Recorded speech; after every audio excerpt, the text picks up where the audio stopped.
उस मैसेज को पढ़ने के बाद बरसात में भी उसका चेहरा सूरज की तरह खिल उठा था। लक्की ने इस मैसेज को पढ़कर ख़त्म किया ही था कि उसके फ़ोन पर बारिश की बूंदें जमा होने लगी थी। लक्की ने थोड़ी देर की खुशी मनाने के बाद याद किया कि वो सच में गरीब नहीं था।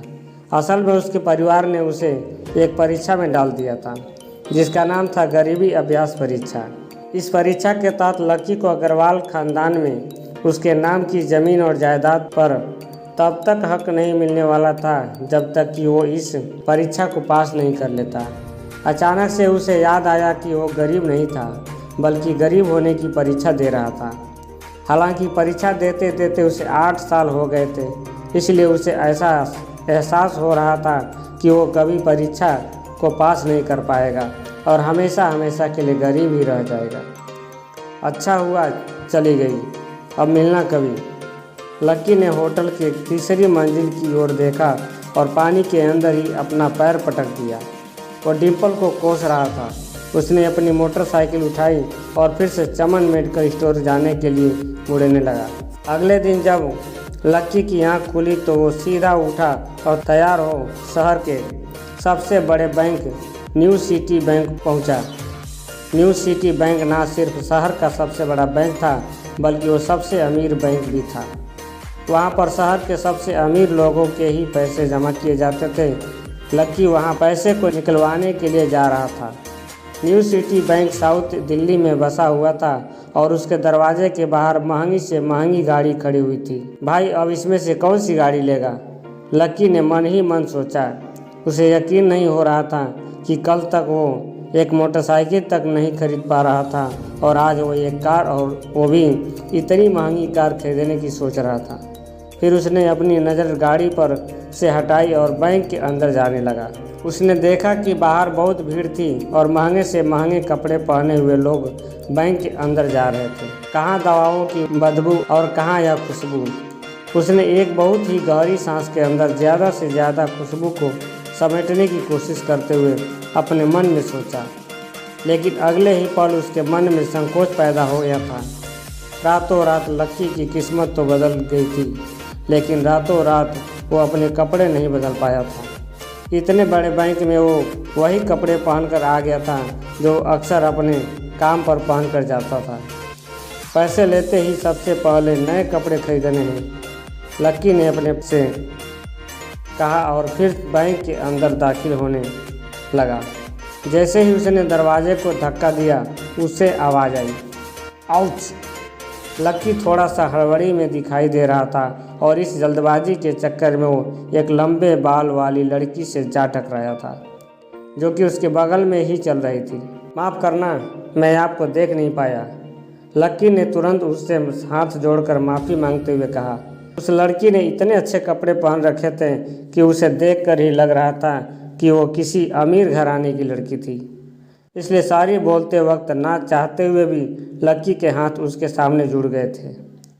लेकिन जब उस लड़की ने लक्की के कपड़ों और उसके हुलिये को देखा तो उसने अपनी नाक बोह सिकोड़ ली। वो लगभग हर रोज़ इस बैंक में आया और जाया करती थी, लेकिन उसने आज तक इस बैंक के अंदर लक्की जैसे फटीचर आदमी को घुसते हुए नहीं देखा था। उसके बालों में से आंवले के तेल की गंध आ रही थी। उसने गुस्से भरी नज़रों से लक्की को देखा और बोली, क्यों नहीं देख पाए? मैं क्या ट्रांसपेरेंट हूँ? तुम्हें इतनी बड़ी लड़की दिखाई नहीं देती? इससे पहले कि बात आगे बढ़ती, उस लड़की ने देखा कि इस बैंक की मैनेजर यास्मीन पटेल उन दोनों की ओर बड़ी चली आ रही थी। उसने भी लक्की को देखकर वैसी ही शक्ल बनाई थी जैसी शक्ल उस लंबी लड़की ने बनाई थी। I am so sorry miss, आपको कहीं लगी तो नहीं? यास्मीन ने उस लड़की से पूछा और फिर घिन भरी नज़रों से लक्की की ओर देखने लगी। लक्की तमतमाती आंखों से उन दोनों को देखे जा रहा था। वो जानता था कि उसने इतनी ज़ोर से भी दरवाज़ा नहीं खोला था कि उसे चोट लग जाएगा, लेकिन असल में उसे यह नहीं मालूम था कि वो लोग उसे नहीं बल्कि उसके कपड़ों को देख रहे थे। यास्मीन ने लक्की को ऊपर से नीचे तक देखा और ना जाने क्यों उसके मन में शक पैदा हो गया। क्या आप मुझे बता सकते हैं कि यहाँ पर किस काम से आए हैं? यास्मीन ने बड़ी मुश्किल से अपने चेहरे पर एक मुस्कान लाते हुए कहा। वो उसका हुलिया देखते ही समझ गई थी कि वो यहाँ का कस्टमर नहीं था। लक्की ने अपने आप को संभाला और कहा, हाँ मैं वो अपना पैसा निकालने के लिए आया था। पैसा निकालने के लिए आए हो? यास्मीन ने लक्की की बात को दोहराते हुए कहा। वैसे तो वो लक्की की बात पर ज़ोर से हंसना चाहती थी, लेकिन उसने अपने आप को थोड़ा सा काबू में कर लिया था। लक्की की बात सुनकर उसे लग रहा था कि वो कोई पागल था जो यहाँ ज़बरदस्ती घुसा चला आया था। हाँ तो क्या आपके पास कार्ड है? यास्मीन ने उससे आगे पूछा। न्यू सिटी बैंक का कार्ड हासिल करना एक बहुत ही मुश्किल काम था। अगर किसी को भी उस बैंक का कार्ड लेना था तो सबसे पहले उस आदमी को अपने खाते में 5 लाख रुपए पहले से जमा करवा कर रखने पड़ते थे, तब जाकर उसे कहीं कार्ड मिलता था। लेकिन लक्की तो पहली ही बार यहाँ आ रहा था, इसलिए उसके पास कार्ड होने की कोई संभावना नहीं थी। लक्की जब यास्मीन के सवाल का जवाब नहीं दे पाया तो यास्मीन ने फिर से उससे पूछा, मैं पूछ रही हूँ क्या आपके पास कार्ड है? वो समझ गई थी कि लक्की पागल ही था जो कहीं से भागकर सीधा उनके बैंक में आ गया था। नहीं, लक्की ने उसके सवाल का जवाब दिया और फिर इधर उधर देखने लगा। जैसे ही उस लंबे बालों वाली लड़की ने लक्की का जवाब सुना तो वो खिलखिलाकर हंस पड़ी। यास्मीन को तो सिर्फ लग रहा था कि वो पागल है, लेकिन वो लड़की तो अपने मन में मान ही चुकी थी कि यह लड़का कोई पागल है जो कहीं झोपड़पट्टी से यहाँ आ गया है। इससे पहले कि आगे कोई कुछ कह पाता, उस लंबे बालों वाली लड़की के पिता वहाँ आए और बोले, चलो बेटी। उनके हाथ में कुछ कागजात थे। लक्की ने देखा कि उन्होंने महंगा सा सूट पहन रखा था। उस लड़की ने यास्मीन के दोनों हाथों को पकड़ा और बोली, यास्मीन देखो, अगर इस तरह के सड़क छाप लोग तुम्हारे बैंक में ऐसे ही घुस चले आने लगे और बाकी के कस्टमर्स को परेशान करने लगे तो इससे तुम्हारे बैंक की इमेज और उसके शेयर को काफ़ी नुकसान होगा।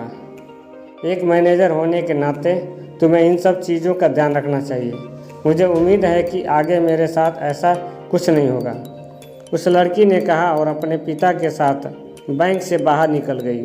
अपना ध्यान रखना कोयल मैडम, मैनेजर ने उसे उसकी गाड़ी तक छोड़ने के लिए आते हुए कहा। आज तो वो बाल बच गई थी। कोयल और उसके पिता इस बैंक के सबसे पुराने और सबसे वफादार कस्टमर थे। अगर आज यास्मीन उन्हें नाराज़ कर देती और उसके बैंक से अपना खाता बंद करवा देते तो शायद यास्मीन की नौकरी जा सकती थी, और यह सब हो रहा था उस पागल लक्की की वजह से। इसे जल्द से जल्द यहाँ से भगाना पड़ेगा, यास्मीन ने अपने आप से कहा और फिर से बैंक के अंदर आने लगी।